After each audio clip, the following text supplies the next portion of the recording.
কাশ্মীরে যে 17টা প্রাণ চলে গেল, তার মধ্যে একজনের পদবি হয়তো বসু ছিল, কিংবা চক্রবর্তী বা দত্ত, সাহা, দাশগুপ্ত।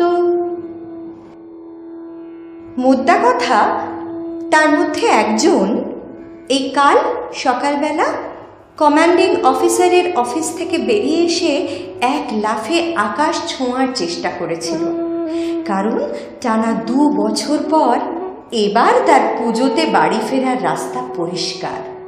মাকে ফোনে জানিয়েও দিয়েছিল সে শুনে বাড়িতে তো হুলস্থুল কাণ্ড, ছেলে কিনা পুজোতে বাড়ি আসছে।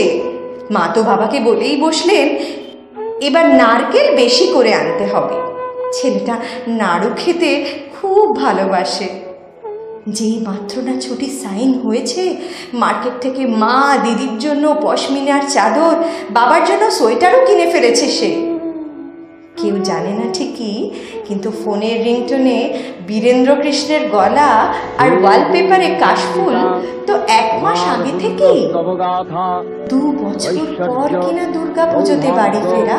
আরোগ্য শত্রুহানি ও পরম মোক্ষ লাভের উপায় তোমার স্তব মন্ত্রে মানবলোকে জাগরিত ভূমানন্দের। আর ফৌজি বলে কি বাঙালি নয়?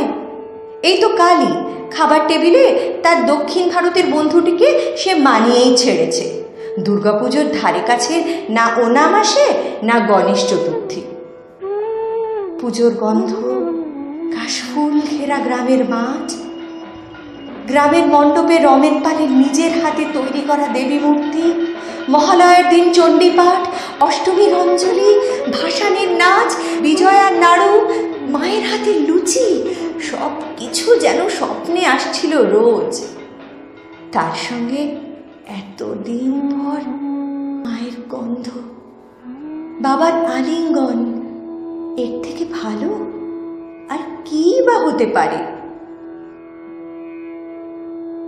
এসব কিছুর মাঝে যে কথাটা সে একদম বুঝতে পারেনি, সেটা হলো আজ সকালে গুলিটা সোজা বুকে এসেই লাগবে।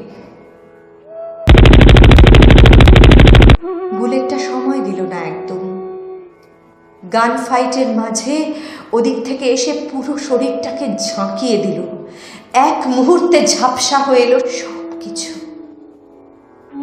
চোখের সামনে ধূসর রংটা ধীরে ধীরে আরো গভীর, আরো কালো হয়ে গেল। ছুটির শেষে কাঁধে ব্যাগটা নিয়ে স্টেশনের উদ্দেশ্যে বেরিয়ে পড়ল সে। পিছনে ফিরলেই দেখতে পাচ্ছে গ্রামের বাড়িটার উঠোনে মা আর বাবা দাঁড়িয়ে হাত নেড়ে বিদায় জানাচ্ছে। বলছে, তাড়াতাড়ি আসিস আবার, তোকে ছাড়া বাড়িটা যে বড্ড খালি লাগে।